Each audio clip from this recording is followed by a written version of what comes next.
पाप को जितना आप छिपाएंगे उतना बलवान हो जाएगा, और पुण्य को जितना बताएंगे उतना कमजोर हो जाएगा।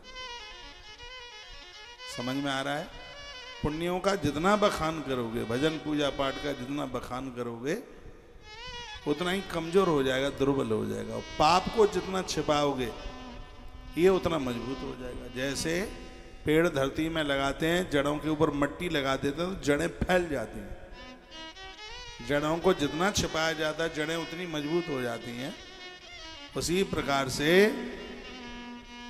इन पापों को जितना छिपाया जाएगा ये वृक्ष की जड़ों की तरह मजबूत हो जाएगा। इसलिए अपराधों को छिपाइए मत, गुरुजनों को बताइए, बड़ों को बताइए, माँ को बताइए। माँ तो ऐसी सीधी ऐसी भोली है, हृदय में जो कुछ चलता है वो सब, चाहे बेटा हो चाहे बेटी, माँ को तो बता ही देते हैं।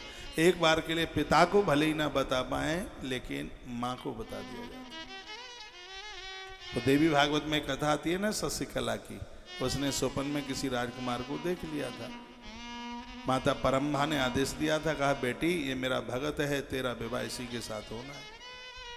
अब पापा से तो हिम्मत नहीं पड़ी बोलने के लिए। शशिकला ने अपने पिता सुबाहु को थोड़ी ये बात कही, वो अपनी माँ को बोल गई और कहा माँ जी ऐसी ऐसी बात है। परम्भा माँ ने मुझे रात में दर्शन दिया, उन्होंने कहा ऐसे ऐसे श्री प्रयाग में भरद्वाज महात्मा के आश्रम में एक राजकुमार अपना जीवन जी रहा है और बेटी तेरा विवाह उसके साथ होना है। माँ को बता दिया। इसलिए तो बेटी की सहेली कहा गया है माँ को। माँ को बता दिया जाता, पिता को ना बता पाए, लेकिन माँ से तो कुछ छिपता ही नहीं है। माँ होती ही इतनी प्यारी है। तो जैसे माँ बहुत अच्छी है, महात्मा भी तो बहुत अच्छे होते हैं। ऐसा नहीं है कि दो खास भाई किसी साधु के चेले हों और उनमें से एक दूसरे की बुराई कर दे, दूसरा उसकी बुराई कर दे। तो साधुओं से बनता नहीं है कि उसकी चुगली उससे कर दें, उसकी चुगली उससे कर दें, ये नहीं बनता उनसे। और वो ऐसा करते भी नहीं और करना भी नहीं चाहिए, क्योंकि साधुओं के ऊपर तो बड़ा भरोसा किया इस धरती ने, इस सृष्टि ने महापुरुषों के ऊपर बड़ा भरोसा किया है। इसलिए यदि कुछ मन में चल रहा है तो ऐसे गुरुजन हैं, ऐसे महापुरुष हैं, हमें एक गुरु की जरूरत क्यों होती है? हम अपनी बात उनके साथ शेयर कर सकें, हम अपनी बात उनके साथ बता सकें। लेकिन तुम तो अपनी 1000 मुसीबतें व्हाट्सएप पर ही भेजेंगे। आना तो है नहीं, जाना तो है नहीं, कभी मिलना तो है नहीं। दीक्षा लेने के बाद 3.5 साल बाद कहीं मुलाकात हो जाए स्टेशन पर, गुरुजी हमें पहचान लिया ना, वहाँ मिले थे औरैया के चौराहे पर, औरैया में मिले थे 2017 में। ऐसे ही बोला जाता। और फिर गुरुजी ने कह दिया हम नहीं पहचान पाए, आप ही बता दे। माथा पकड़ लेंगे, हमने किससे दीक्षा ले ली है, अभी से ही हमें आप भूल गए हैं।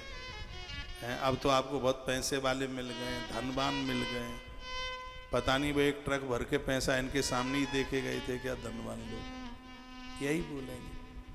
अब आपको हमारी जरूरत थोड़ी है, हमें तो आप भूल ही तो जाएंगे। अब आपको बहुत करोड़पति लोग मिल गए, और ऐसा होता नहीं है बिल्कुल। लेकिन मन की मानसिकता है, लोग ऐसे ही समझ लेते हैं। अरे साधु अपना कुटुंब, खानदान, परिवार, माई बाप का सब कुछ छोड़ छाड़ करके चला आया, वो किसके पैसे पर जीवन जीता है? वो धन के लिए नहीं, महात्मा धर्म के लिए अपनी जिंदगी जीता है। धन तो कोसों पीछे रह जाता है उसको, धन तो उसके लिए बैरियर बन ही नहीं सकता उसको। लेकिन मन की थिंकिंग, मन की एक सोच ऐसी हो जाती है। हमारे गुरुजी हमें इसलिए भूल गए हैं क्योंकि अब उनसे बड़े लोगों का जुड़ाव हो गया। एक बात मैं आपको निवेदन करूंगा, ये महात्मा लोग जितना छोटे लोगों को चाहते हैं, अमीरों को ये कभी याद नहीं करते।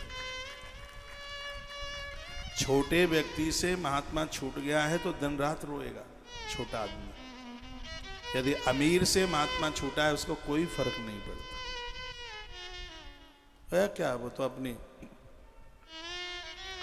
वो आप क्या सोच रहे हैं, वो इसलिए थोड़े ही ज्यादा जुड़ा हुआ है कि मेरा कल्याण हो, मेरे लिए विमान आए। वो ये है कि महाराज से जुड़ेंगे, जाएंगे, लोग हमें समझेंगे, लोग हमें पहचानेंगे, हमारा अनाउंस होगा, हमारे नाम लिए जाएंगे, लोगों में हमारी कदर बढ़ेगी, हमारी वैल्यू बढ़ेगी। उस इतने बड़े महात्मा से ये जुड़े हुए हैं। अमीर लोग अपना नाम चाहते हैं। मुझसे ज़्यादा कौन जानेगा? मुझे तो 29 साल हो गए हैं ना देखते देखते। हाँ, मुझसे ज़्यादा कौन समझेगा इस बात को? हाँ, मेरी बात उनको तो अच्छी नहीं लगेगी जो अपने आप को धनवान मानते हैं, जो अपने आप को पैसे वाला मानते हैं।